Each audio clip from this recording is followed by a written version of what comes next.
Shalom, shalom, lechá. Olá, você que é inscrito aqui no nosso canal. Se você não é inscrito ainda, faça isso agora mesmo. Isso vai fazer muito bem para você, porque você vai receber notícias direto de Israel aqui todos os dias, tá? Além de vídeos de história que eu faço aí de vez em quando. Então vem comigo aqui que hoje tem notícia bacana aqui, né? O canal 12 aqui de Israel, Can 12, ele está citando aí fontes sírias e informou a esperada aí da primeira fase das relações diplomáticas que vão ocorrer aí entre Síria e Israel, né, com a intervenção do Donald Trump, né?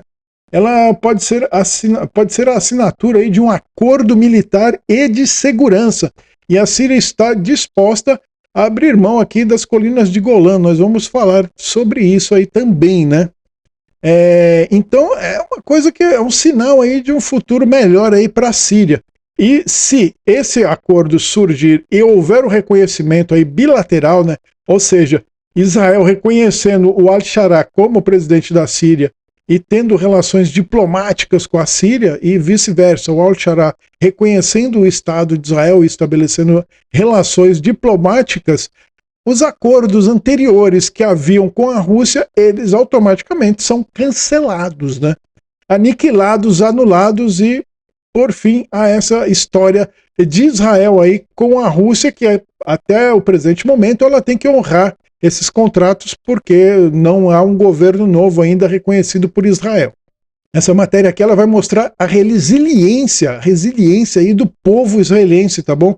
Essa moça aqui, a Liri Albag, ela é uma ex-refém, né?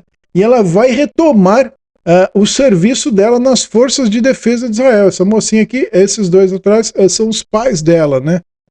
A ex-refém aí, Liri Albag, ela retornará às forças de defesa de Israel 5 meses depois de ter sido resgatada, isso mesmo. Ela foi liberada aí tem 5 meses, né, do cativeiro do Hamas. Disse aí o seu pai Eli, o Kan Beit, na segunda-feira. Kan Beit é um jornal daqui, é um jornal televisivo daqui. Em sua entrevista, Eli Albag disse que a sua filha, que foi liberada em janeiro, após 477 dias na faixa de Gaza, estaria assumindo aí um papel muito significativo nas Forças Armadas, que ele aí deu a sua bênção para que ela vá, né? Aqui também ele vai relatar que ele não pode revelar o que ela vai fazer no exército, né? Algo que é secreto, né, tal. Mas, enfim, ele entendeu que os outros seus colegas estavam lá e tal, e ela quer regressar aí ao exército. Muito bem, isso aí mostra a resiliência aí do povo judeu aqui, né, em relação a tudo que está acontecendo, né, a fortaleza aí e a resiliência desse povo, né. Então, muito obrigado aí, Liri Albag, e bom serviço para você. E nesse vídeo nós vamos ver aqui unidades blindadas e de engenharia de combate das forças de defesa de Israel, que demoliram aí um túnel de 2 quilômetros, hein, do Hamas, obviamente, escondido sobre uma escola no sul de Gaza, na região lá de Khan Yunis, como parte aí dos esforços contínuos para desmantelar a infraestrutura aí do grupo terrorista Hamas. Então, podemos ver aí nesse vídeo, né, que se trata de um túnel bem estruturado, né? Você vê que ele tem aí fonte de energia elétrica, banheiro, né? Toda uma infraestrutura acima e tal, deve ter esgoto, rede de esgoto, tudo, né? Então veja a infraestrutura desse negócio aí, e fora que ele é cavado aí embaixo do chão, né? Então, pessoal, você vê o quanto de grana que essa turma gasta, ou gastava pelo menos, para fazer túneis aí. Israel tá acabando com toda esse buraco aí de rato do Hamas. No vídeo anterior eu convidei vocês a assistirem justamente essa entrevista aqui da Giorgia Meloni, né, que ela está dizendo assim, é um processo aí de islamização em curso na Europa, e sim, já faz muito tempo, né, e ele está muito distante dos valores da civilização, né, da civilização aí ocidental. Vamos ver o que diz aqui a Giorgia Meloni. Io penso che ci sia un problema di compatibilità tra la cultura islamica o certa interpretazione della cultura islamica e i diritti e i valori della nostra civiltà. A me non sfugge che la gran parte dei centri culturali islamici in Italia sono finanziati dall'Arabia Saudita, e l'Arabia Saudita è una nazione che a casa sua applica la Sharia, e Sharia significa lapidazione per l'adulterio, pena di morte per apostasia, pena di morte per omosessualità. Credo che queste questioni vadano poste, che non vuol dire generalizzare sull'Islam, vuol dire porre il problema che c'è in atto un processo di islamizzazione dell'Europa che è molto distante dai valori della nostra civiltà. E io penso che ci sia. Eu sei que ela tá falando italiano aí, mas dá para entender bastante, né? O italiano é uma língua latina, assim como o português, então existe aí a similaridade do idioma, né? Então é capaz de entender, né? Mas eu vou tentar resumir. Ela está dizendo aqui que é o seguinte: não combina aí a cultura islâmica, né? E a Europa está passando pelo processo de islamização, só que essas culturas não combinam, elas não conseguem conviver. E o Islã, ele tem uma coisa aí da Sharia, né, que é muito também apregoada pela Arábia Saudita, né, lá do Bin Salman, que tá tentando aí se livrar dessa coisa aí e tal. Não sei se ele vai conseguir. Mas existe a Sharia, né? A Sharia é uma lei aí utilizada pela religião islâmica e compreende aí tanto espancar como matar a pessoa aí por adultério, por homossexualismo e por uma série de coisas. Vale lembrar que na religião islâmica, né, ou talvez em qualquer outra, não sei, como são as outras eu não sei, mas enfim, na religião islâmica o adultério é só praticado pela mulher, o homem não pratica adultério, né? Então o homem pode ter quantas mulheres quiser, ou pode ter aquela a garotinha paga, né, que não há problema nenhum, mas a mulher não, se ela simplesmente falar, né, com outra pessoa, ela pode ser condenada aí à pena de morte, né? Então eles evitam até de conversar, por isso aquela vestimenta, toda aquela coisa lá. Fora-se isso também, né? Tem toda a questão cultural aí, né? E é uma questão de que não movimenta mercado, né? Como é que você vai pegar a Europa aí, que é famosa por suas grifes, roupas e tal, sendo que elas não usam, tem que usar um monte de pano aí por cima. É um negócio aí que, além de tudo, destrói a economia, né? Outra coisa, né? As mulheres não podem trabalhar, dirigir, nada, elas têm que ficar só em casa parindo, né? Então é uma outra situação que complica muito aí e conflita demais aí com o Ocidente, principalmente com a Europa, né? Que aí é o mundo antigo, como a gente chama, né?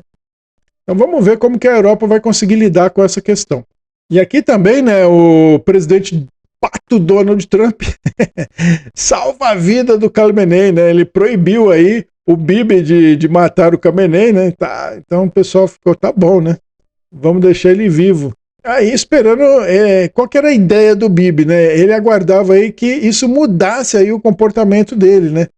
Tipo, o Khamenei, poxa, o Trump me salvou, impediu do Bibi me matar e tal. Agora o que tá acontecendo? O regime demonstrou sua gratidão emitindo uma fatwa, que seria uma declaração de pena de morte aí contra o Trump e contra o Bibi Netanyahu, né? Só que o Bibi não queria muito obedecer o Trump, não. Ele queria ver a cabeça do velhinho aí rolando, né? Mas, enfim, o Trump não deixou, o velhinho tá vivo, e agora, Trump, condenou você à morte aí. Fica esperto, negão. Bom, pessoal, como é que você sabe que um país entrou em momento eleitoral? Fala pra mim. O que você vê? Qual que é o... no Brasil tem data certa, né? Mas Israel não tem data certa, né? É uma coisa que se promove aí e tal, né? É um acordo político para se promover uma eleição. Mas como é que você sabe aqui em Israel que é época de eleição? Quando o Bibi ou quando os políticos saem para as ruas, né, para comer falafel. Aqui o Bibi Netanyahu, ele entra num restaurante aí em Beersheba, e é assim que um grande líder é recebido aí, né? Para quem gosta do Bibi. Olha aí.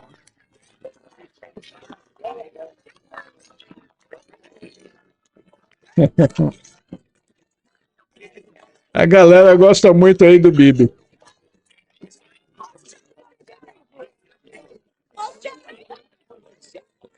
Pessoal, a galera gosta muito, muito do Bibi aqui, viu? Vou falar pra você, é uma grande maioria, tá? Existe a esquerdinha barulhenta aí que não gosta do Bibi Netanyahu, mas a maioria das pessoas gosta muito dele. Então isso aí já é sinal que tem cheiro aí de política chegando, né? Tem cheiro de eleições aí se movimentando, o pessoal lá no Knesset, aí no parlamento, deve estar se movimentando aí para um momento político, né? E porque se o Bibi volta para uma eleição e ele tem uma vitória aí razoável, aí acaba com essa coisa de perseguição contra ele, né? Vamos ver como é que as coisas ficam, o que acontece, e eu vou mantendo vocês aqui informados. Inclusive, se houver eleições, eu vou participar das eleições e vou mostrar para vocês como que funciona o processo eleitoral aqui em Israel, tá bom? Então, é isso aí. Vamos ver, vamos aguardar e ficar atentos ao que o futuro aí nos reserva. Como falamos lá no começo, né, a respeito aí das colinas de Golã e do acordo que pode estar sendo costurado aí com a Síria, né? Então ele traz a seguinte informação: The Times of Israel, é o jornal The Times, só que daqui de Israel, né? A Síria não está mais exigindo aí as colinas de Golã em um possível acordo com Israel, né? Aquele acordo que está prestes aí a ser estudado e assinado. Em vez disso, Damasco está buscando o quê? O reconhecimento israelita de um novo governo da Síria, ou seja, que Israel reconheça o governo do Bashar al-Assad, não. Bashar al-Assad é o que caiu, né? Do al-Shara, né? Então que Israel reconheça o governo do al-Shara, a retirada aí das forças de defesa de Israel do território sul da fronteira ocupada, né? Que está ocupada lá desde janeiro, desde o momento daquela crise, né? Garantias de segurança ao longo da fronteira, ou seja, Israel manteria lá aí tropas de fiscalização do lado de cá, para que não houvesse tráfego ilegal para o lado de lá, né, mantendo aí uma segurança na fronteira. E apoio dos Estados Unidos ao acordo, que é uma coisa que já está acontecendo, né, e que o Bibi deve ir até a próxima semana aos Estados Unidos, né, para costurar esse acordo. E nesse acordo, a Síria está abrindo mão aqui das colinas de Golã, que possivelmente ou entra como território aqui ocupado, né, como é o West Bank, ou vai ser já fazer parte aqui de Israel. Não sei como vai ficar isso daí, tá? É uma coisa que também é de futuro, vamos saber. Se a Síria entregar esse território para Israel, ele passa a ser não um território de ocupação, mas sim parte de Israel, né? Por enquanto ele está ocupado aí, tá? Porque Israel precisa das colinas de Golã, porque ela consegue observar aqui tanto o Líbano, quanto a Síria, quanto a Jordânia, né? Dessas colinas aqui, elas são altas, né? Colinas altas, então Israel criou bases de observação lá, principalmente em relação ao Líbano, né? Nem tanto a Síria, mas a Síria também, nem tanto a Jordânia, né? Também muito menos a Jordânia, mas o Líbano aqui por causa do Hezbollah aqui no sul do Líbano. Então é capaz que a Síria abra mão isso aqui, vamos ver como que vai ficar, tá bom? E aqui não chega a ser um passeio, né? Mas é mais uma vista do campo de Jabalia, como ele era aí antes dessa guerra, né? Como eu expliquei no outro vídeo, o Google Maps ele tem carros aí que eles usam para poder fazer a filmagem, usam drones também e tal. Mas como Gaza está completamente fechada, né? Então não tem o que fazer aí, né? Então essas fotos são fotos antigas aqui do campo de Jabalia, como eu disse no outro vídeo, né? Lá de Khan Yunis. A mesma coisa, né? Jabalia eles chamam de campo de refugiado, mas é uma cidade, ó, como você pode ver aí, é uma cidade, tá? É um bairro normal. Aqui tem um lugar mais afastado, onde tem plantações, tal. Aqui uma casinha, mesquita provavelmente. Então uma cidade aí normalzinha, tá? E por que eles chamam isso aqui de campo de refugiado? Porque no início era campo de refugiado lá no começo, nos anos 50, 60, né? Onde houveram as primeiras guerras aí de Israel, guerra da independência e tal. Aí o que aconteceu? Criaram aí campos de refugiado, mas esses campos foram crescendo, e hoje aí, ó, aqui tá até uma área em construção, né? Então virou aí uma cidade normal, né? Agora não tá nada desse jeito, tá, pessoal? Tudo isso aqui, a maior parte disso aqui já tá destruído, tá? Por conta da guerra. Ou seja, bastava não ter feito guerra, não ter feito absolutamente nada, que estaria tudo inteiro aí, ou talvez até melhor, né? Quem sabe pintado, né? Então, é um pôr do sol lindo aqui também, né? E já que pegamos esse pôr do sol aqui, eu vou aproveitar para me despedir de você, tá? Valeu demais para você que tem que me acompanhado, tá? Obrigado por ter chegado até aqui. Não se esqueça aí de curtir e compartilhar esse vídeo, tá? Que é muito importante para mim, eu preciso de conseguir aí engajamento nesse canal, tá? O canal tá muito fraquinho mesmo. Então eu preciso aí de um engajamento, você compartilhar esse vídeo, curtir, fazer comentário, é muito importante para mim, tá? E tem o QR Code aí na tela, se você quiser contribuir com o nosso canal, eu agradeço demais. Todo esse trabalho que eu faço aqui é gratuito, eu não recebo nada do YouTube, né, por enquanto. Quando eu receber, eu vou parar de fazer esses pedidos aqui, tá bom? E eu faço isso para comprar mais equipamentos aqui, melhorar o estúdio e tal, e pagar algumas coisas para que tudo isso aqui tenha um custo bem alto, tá bom? Então, obrigado, valeu demais por você que tem me apoiado até esse momento e até o próximo vídeo.